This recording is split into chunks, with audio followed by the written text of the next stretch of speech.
We have learned that a determinant is defined as the unique number associated with a square matrix. In other words, determinant is a scalar value assigned to a square matrix. Determinant of a matrix A is denoted by det A or A written within vertical bars or delta A. Order of a determinant is same as the order of the corresponding matrix. For example, for matrix of order 1 containing the element A, the corresponding determinant will be the same element A as expressed here. This number A represents the value of determinant associated with the matrix. For the matrix of order 2, the corresponding determinant will be written with vertical bars instead of the square brackets as shown here. The number obtained by subtracting the product of its diagonals gives the value of the determinant. This method of evaluating the determinant is called Sarrusrule, named after the French mathematician Pierre-Frédéric Sarrus. Coming to order 3 matrix, again the corresponding determinant will be represented by replacing the square brackets with vertical bars as shown. Now, how do we evaluate the value of this determinant? Do you think the same method which we applied for order 2 determinant will work here? Clearly, the method applicable to order 2 determinant will not apply here, as all elements do not fall on the diagonals.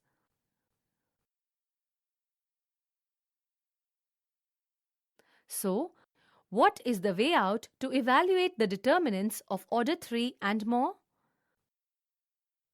Well, there are 2 ways to evaluate the order 3 determinants. First method is the use of Sarrusrule, which is modified for order 3 determinants. And the second way to evaluate an order 3 determinant is by expanding it along any of its rows or columns and expressing as order 2 determinants.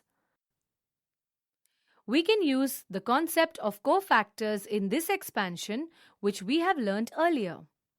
Expansion method can be applied to any determinant of order more than 3 as well. Let's explore these methods and apply them to evaluate the determinants of order 3 and higher.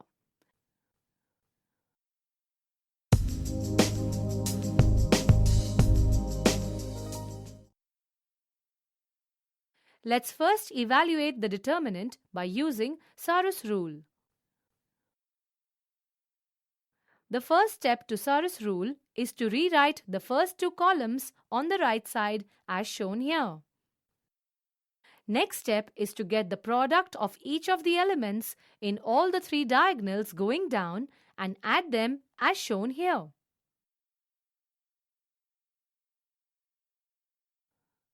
Further, subtract the product of each of the elements in the diagonals going up as shown here. The algebraic sum of these elements represents the value of determinant.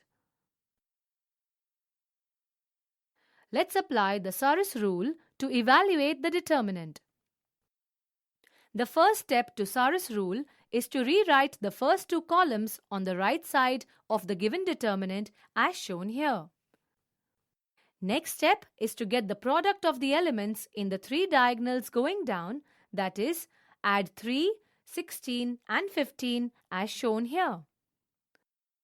Further, subtract the product of elements in the diagonals going up, that is, subtract 10, minus 18 and minus 4 from sum of 3, 16 and 15. On simplifying, we get the value of the determinant as 46.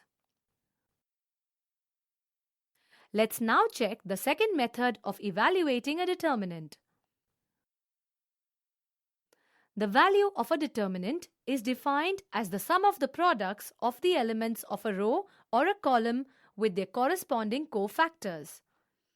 Since there are 3 rows and 3 columns in an order 3 determinant, there are 6 ways to expand it. Recall that cofactor of an element lying in the ith row and the jth column is minus 1 to the power of I plus j into the minor of the element. Consider the determinant A as shown here. Let's expand it along the first row. First step is to multiply the first row element 1 by its cofactor as shown. Next, multiply the second element minus 2 by its cofactor and add it to the first value. Further, multiply the third element 4 by its cofactor and add it to the first two values. Simplify and add the sum to find the value of determinant A. So, value of determinant A is minus 10. Next, let's expand it along the first column. First, find the product of each element in the first column with their cofactors. By simplifying, we get the value of determinant as minus 10. Notice that value of determinant is same in both the cases. In fact, the value of the determinant is independent of the row or column that we choose to expand. This way, we can choose the row or column suitably to reduce calculations. We can generalize that for an order 3 matrix A, determinant A is given as shown. Note that the method is applicable for determinants of order greater than 3 as well. Here is a question for you. What will be the sum of the products of the elements of a row with cofactors of other row? Will it give us the value of the determinant? Let's find this out with the same determinant which we have. Consider the cofactors of the first row. Multiply the cofactors of the first row with the second row element and find the sum. Well, the sum is 0 and not minus 10, which is the value of determinant A. Hence, we can conclude that if elements of a row or a column are multiplied with cofactors of any other row or column, then their sum is 0.